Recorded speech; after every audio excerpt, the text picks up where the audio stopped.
नमस्कार मंडळी, श्री स्वामी समर्थ. स्वागत आहे तुमचं माझ्या यूट्यूब चॅनलवरती. आजचा दिवस तुम्हा सर्वांना खूप छान, सुखाचा, समाधानाचा जाऊ देत, हीच मी स्वामींच्या चरणी प्रार्थना करते आणि आजच्या या नवीन व्हिडिओला सुरुवात करते. पण त्या अगोदर तुम्ही माझ्या चॅनलवरती जर नवीन असाल तर चॅनलला पण लगेच सबस्क्राईब करा आणि कमेंटमध्ये श्री स्वामी समर्थ लिहायला अजिबात विसरू. मंडळी, उद्या 18 जून 2026 गुरुवार आहे आणि या दिवशी एक अतिशय शुभ योग जुळून येत आहे. हा आहे वर्ष 2026 मधला शेवटचा गुरुपुष्यामृत योग. ज्योतिषशास्त्रानुसार जेव्हा गुरुवार आणि पुष्य नक्षत्र यांचा एकत्र योग येतो तेव्हा त्याला गुरुपुष्यामृत योग असं म्हटलं जातं. हा योग अत्यंत शुभ, पवित्र आणि मंगलकारी मानला जातो. वर्षभरात हा योग फार कमी वेळेला येतो, त्यामुळे याला विशेष महत्त्व दिलं जातं. असं मानलं जातं की या दिवशी केलेली शुभ कार्य अधिक सकारात्मक फळ देतात. नवीन कामाची सुरुवात करणे, घराशी संबंधित महत्त्वाचे निर्णय घेणे, व्यवसायासाठी नियोजन करणे, धार्मिक कार्य करणे किंवा गुरूंचं स्मरण करणे यासाठी हा दिवस उत्तम मानला जातो. अनेक भक्त या दिवशी नामस्मरण, जप, पारायण आणि गुरुसेवा करून आध्यात्मिक लाभ मिळवण्याचा प्रयत्न करतात. उद्याचा हा गुरुपुष्यामृत योग 2026 मधील शेवटचा असल्यामुळे अनेक भक्त या दिवसाचे विशेष महत्त्व मानतात. म्हणूनच या दिवशी कोणत्या सेवा कराव्यात आणि कोणत्या गोष्टींचे पालन करावे आणि घरात सकारात्मक वातावरण निर्माण करण्यासाठी कोणते सोपे धार्मिक उपाय करता येतील याबद्दलची संपूर्ण सविस्तर माहिती आजच्या व्हिडिओमध्ये मी तुमच्या सोबत शेअर करणार आहे. त्यामुळे व्हिडिओ हा स्किप न करता शेवटपर्यंत नक्की पहा, जेणेकरून तुमच्यापर्यंत योग्य ती माहिती पोहोचेल. आणि तुम्ही माझ्या चॅनलवरती जर नवीन असाल तर चॅनलला पण लगेच सबस्क्राईब करा आणि बेल आयकॉनला सुद्धा प्रेस करा, म्हणजे मी जेव्हा कधीही नवीन व्हिडिओज अपलोड करेन त्याचं नोटिफिकेशन सर्वात आधी तुम्हाला मिळेल आणि तुमचा एकही व्हिडिओ हा मिस होणार नाही. तसेच कमेंटमध्ये ओम नमो भगवते वासुदेवाय नमः हा मंत्र अवश्य लिहा. श्रद्धेने केलेले नामस्मरण मनाला सकारात्मक ऊर्जा आणि शांतता देण्यास मदत करते. तसेच व्हिडिओला एक हाईप देखील द्या. तर मंडळी, आजच्या या व्हिडिओमध्ये मी तुमच्यासोबत एक अतिशय सोपा, सात्विक आणि श्रद्धेने करता येणारा धार्मिक उपाय शेअर करणार आहे. अनेक भक्तांचा असा विश्वास आहे की शुभ मुहूर्तावर आणि सकारात्मक भावनेने केलेली पूजा, प्रार्थना आणि उपासना मनाला आत्मविश्वास देते, घरात सकारात्मक वातावरण निर्माण करते आणि जीवनातील अडचणींना सामोरं जाण्याची शक्ती प्रदान करते. त्यामुळे हा उपाय देखील पूर्ण श्रद्धा, विश्वास आणि भक्तिभावाने करणं महत्त्वाचं आहे. हा उपाय तुम्हाला उद्या सकाळी गुरुपुष्यामृत योगाच्या काळात करायचा आहे. या शुभ योगाची सुरुवात सकाळी 6:04 होणार असून त्याची समाप्ती सकाळी 11:32 होईल. त्यामुळे या कालावधीत शक्यतो दुपारी 12 वाजण्यापूर्वी हा उपाय केल्यास अनेक भक्तांच्या श्रद्धेनुसार त्याचे विशेष महत्त्व मानले जाते. गुरुपुष्यामृत योग हा भगवान श्री हरिविष्णू, माता लक्ष्मी आणि गुरुतत्वाशी संबंधित शुभयोग मानला जातो. म्हणूनच या दिवशी केलेले नामस्मरण, प्रार्थना, दान, धर्म, जप किंवा दीपपूजन यांना विशेष महत्त्व दिलं जातं. विशेषतः आर्थिक स्थैर्य, घरातील आनंद, मानसिक शांतता आणि सकारात्मकता यासाठी अनेक जण या दिवशी विविध धार्मिक सेवा करतात. आपल्या भारतीय संस्कृतीमध्ये दिव्याला ज्ञान, आशा, श्रद्धा आणि प्रकाशाचं प्रतीक मानलं जातं.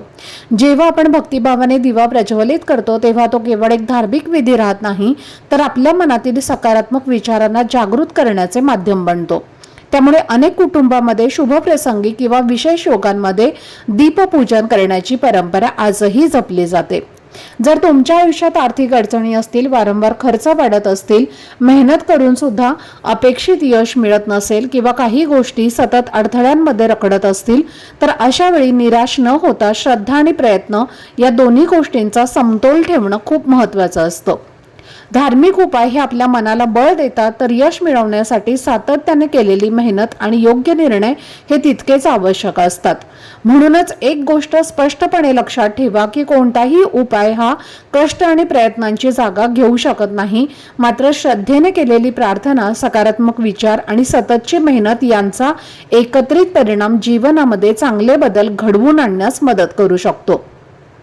अनेक भक्तांचा असा अनुभव आहे की नियमित पूजा, नामस्मरण आणि सकारात्मक दृष्टिकोन यामुळे त्यांच्या आयुष्यात आत्मविश्वास वाढला आणि परिस्थितीकडे पाहण्याचा दृष्टिकोन बदलला. या उपायामुळे घरात शांतता, आणि सकारात्मक वातावरण टिकून राहावे अशी प्रार्थना केली जाते। तसेच कुटुंबातील सदस्यांमध्ये प्रेम, समजूतदारपणा आणि एकोपाही वाढावा अशी भावना व्यक्त केली जाते। चला तर मग आता हा उपाय नेमका कोणत्या पद्धतीने करायचा, दिवा कुठे लावायचा आणि कोणत्या गोष्टींची काळजी घ्यायची याची आपण आता माहिती सविस्तर जाणून घेऊयात। आता हा उपाय करण्यासाठी सर्वप्रथम तुम्हाला उद्या सकाळी लवकर उठायचं आहे। 6 वाजण्याच्या आधी स्वच्छ स्नान करून घ्या। अंघोळीच्या पाण्यामध्ये थोडीशी हळद टाकायची आहे, थोडंसं गोमूत्र टाकायचं आहे आणि त्या पाण्याने स्नान करायचं आहे। आता या दिवशी बघा, जर आपण अंघोळीच्या पाण्यामध्ये हळद टाकून स्नान केलं तर आपल्या कुंडलीतला गुरुग्रह हा मजबूत होतो, त्यामुळे हळद टाकून स्नान करायचं आहे। अगदी लहान मुलांच्या अंघोळीच्या पाण्यामध्ये सुद्धा हळद टाकायची आहे। त्यानंतर देवघरातल्या देवांची विधिवत पूजा करून घ्यायची आहे। देवघरातील वातावरण धूप दीप अगरबत्ती लावून प्रसन्न करा। जर भगवान विष्णूंची मूर्ती असेल तर मूर्तीवरती अभिषेक करा। स्वामींची मूर्ती असेल तर त्याच्यावरती सुद्धा अभिषेक करायचा आहे। फोटो असतील तर स्वच्छ पुसून घ्यायचे आहेत आणि त्यानंतर तुम्हाला हा उपाय करायचा आहे। जेव्हा आपण देवघरातील देवांची पूजा करतो तेव्हा देवी देवता प्रसन्न होतात आणि त्यानंतर आपण काही प्रभावी उपाय जर केले तर नक्कीच त्यांच्या कृपेने त्या उपायाचं आपल्याला फळ जे आहे तर ते मिळत असतं। आता उपाय करण्यासाठी तुम्हाला एक मातीचा दिवा घ्यायचा आहे। पणती असते तर मातीची ती घेतली तरीही चालेल आणि त्यामध्ये आपल्याला शुद्ध गाईचं तूप घालायचं आहे आणि जी फुलवात असते तर ती फुलवात तुम्हाला दिव्यामध्ये लावायची आहे। तर तुम्हाला एक लांब कापसाची वात आणि फुलवात हे प्रकार तुम्हाला माहितीच आहेत, तर ती फुलवात तुम्हाला दिव्यामध्ये लावायची आहे आणि त्यानंतर ज्या साईडने आपण जी ही फुलवात प्रज्वलित करणार आहे तिथे हळद कुंकू लावून ती लाल पिवळी करायची आहे आणि तुपामध्ये बुडवून त्या दिव्यामध्ये तुम्हाला ठेवायचे आहे।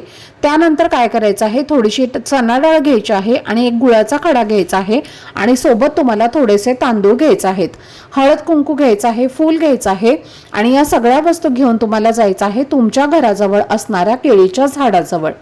आता पहा, केळीचं झाड जे आहे तर ते साक्षात भगवान विष्णू आणि माता लक्ष्मी यामध्ये वास करतात आणि जेव्हा गुरुवारी गुरुपुष्यामृत योगावरती आपण त्या केळीच्या झाडाला जल अर्पण करून तिथे दिवा लावतो तेव्हा आपल्या घरातील अनेक समस्या दूर होतात, आपली प्रत्येक इच्छा मनोकामना ही सुद्धा पूर्ण होते। तर काय करायचं आहे, तिथे गेल्यानंतर एक लोटा जल जे आहे तर ते आपल्याला त्या झाडाला अर्पण करायचं आहे आणि जेव्हा तुम्ही हे जल अर्पण करणार आहे तेव्हा त्या पाण्यामध्ये थोडंसं दूध आणि थोडीशी हळद सुद्धा टाकायची आहे आणि असं हे जल तिथे अर्पण करायचं आहे। आता हे जल अर्पण करण्याआधी तुम्ही जो दिवा घेऊन गेलेला आहे तर तो दिवा तिथे तसा तुम्हाला प्रज्वलित करायचा आहे आणि दिव्याखाली थोडेसे तांदळाचं आसन देऊन हा दिवा तिथे लावायचा आहे। त्यानंतर जल अर्पण करा। जल अर्पण करून झालं की छान हळद कुंकू अक्षता फुलं अर्पण करा आणि त्यानंतर तुम्ही चणा डाळ आणि गूळ जे घेऊन आलेला आहे तर ते तुम्हाला झाडाच्या मुळापाशी अर्पण करायचं आहे। त्यानंतर तुम्ही जी चणा डाळ आणि गूळ घेऊन आलेला आहे तर ते तुम्हाला झाडाजवळ अर्पण करून झाल्यानंतर झाडाला 11 प्रदक्षिणा करायच्या आहेत। प्रदक्षिणा करत असताना ओम नमो भगवते वासुदेवाय नमः या मंत्राचा जप करायचा आहे आणि त्यानंतर तुमची इच्छित मनोकामना जी आहे तर ती तुम्हाला प्रार्थना करून व्यक्त करायची आहे।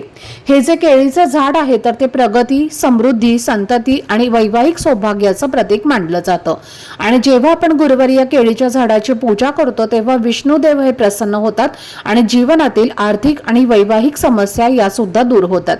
आता हा उपाय करून झाल्यानंतर तुम्हाला त्या झाडाचं एक छोटंसं मूळ जे आहे तर ते सुद्धा काढून आणायचं आहे।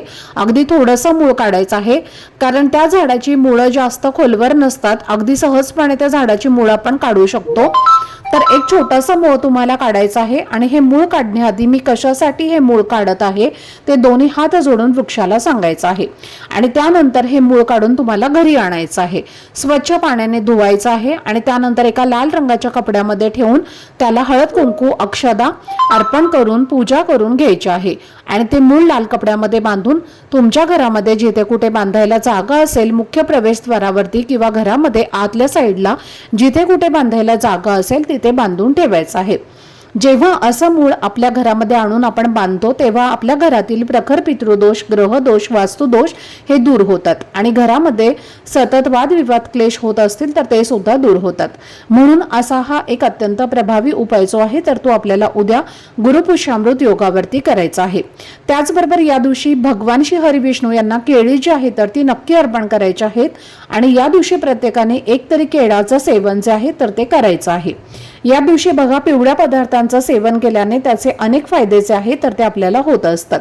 आता जर तुमच्या घराजवळ केळीचं झाड नसेल तर मग हा दिवा कुठे लावायचा, तर हा दिवा आपल्या तुळशीजवळ लावायचा आहे.